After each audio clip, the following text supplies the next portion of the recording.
autre élément important à mettre en place avant de commencer à réellement modéliser notre projet, ce sont les quadrillages.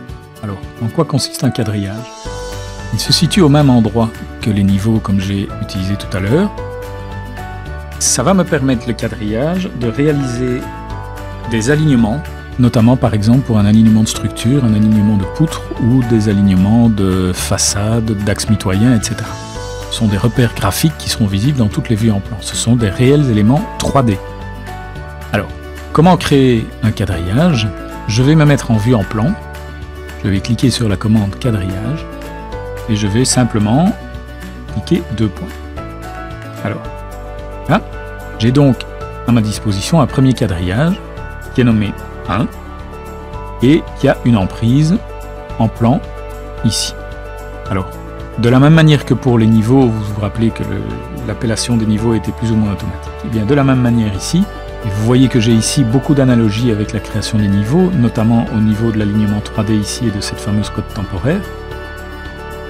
Je vais créer un deuxième quadrillage qui va se verrouiller automatiquement sur le premier. Vous voyez que le premier s'appelait 1, il appelle le deuxième 2. Donc je vais pouvoir de cette manière-là créer des quadrillages qui seront tous appelés dans une suite logique. Si maintenant je veux par exemple attaquer des quadrillages dans l'autre sens et qu'ici je ne veux plus cette fois-ci des chiffres mais des lettres, eh bien je vais créer le premier qu'il va forcément appeler 5. Je vais simplement cliquer sur le nom ici et l'appeler A. Le simple fait de l'appeler A, quand je vais réactiver la commande pour créer le quadrillage suivant, eh bien, le suivant s'appelle B. D'accord? Donc, je vais pouvoir, de cette manière-là, créer mes quadrillages les uns à la suite des autres. Alors, je vais avoir à l'extrémité de ces quadrillages plus ou moins les mêmes éléments qu'au niveau des niveaux. Alors, quels sont-ils? Le petit symbole qui est ici agit exactement de la même manière, donc je vais pouvoir décaler l'extrémité et la symbolique de mon niveau. Ceci agit également de la même manière que dans les niveaux, c'est-à-dire que je coche ou je décoche pour avoir l'aspect graphique avec la bulle et l'appellation ou pas. Donc, je peux de cette manière afficher ou pas les bulles d'extrémité. Je vais également avoir la possibilité, tout comme avec les niveaux également, de déverrouiller un niveau et de lui déplacer son emprise. Alors, vous voyez que c'est une emprise 3D, donc j'avais dit qu'on allait voir cet élément-ci au niveau des quadrillages. Quelle est la différence? En fait, pour expliquer cela, on va créer une coupe. On reviendra à la création des coupes en détail par après. Mais donc, je vais vous demander de venir dans l'onglet Vue et de simplement créer une première coupe qui passe par exemple, ici, à travers ces quadrillages.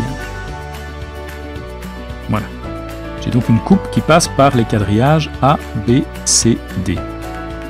Alors, je vois que si je passe dans cette coupe, je vois mes quadrillages A, B, C, D. Pourquoi? Parce que, en plan, je passe à travers.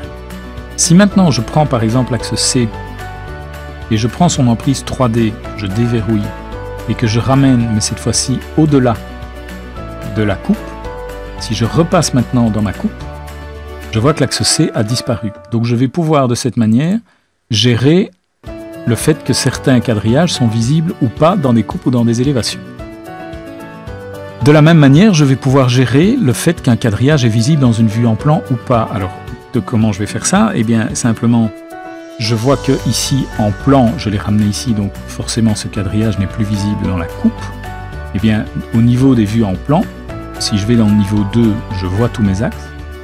Eh bien, de la même manière que ce que j'ai fait en plan pour l'emprise 3D, si je prends par exemple le quadrillage A et que je déverrouille son emprise 3D et que je la déplace ici, cette fois-ci, ça n'est plus une emprise horizontale, mais une emprise verticale. Je vois qu'il est concerné, ce quadrillage A, par le niveau 0, mais plus par le niveau 1 et par le niveau 2. Donc, dans le niveau 0, je vais voir mon quadrillage A. Dans le niveau 1, je ne le vois plus. Dans le niveau 2, je ne le vois plus non plus.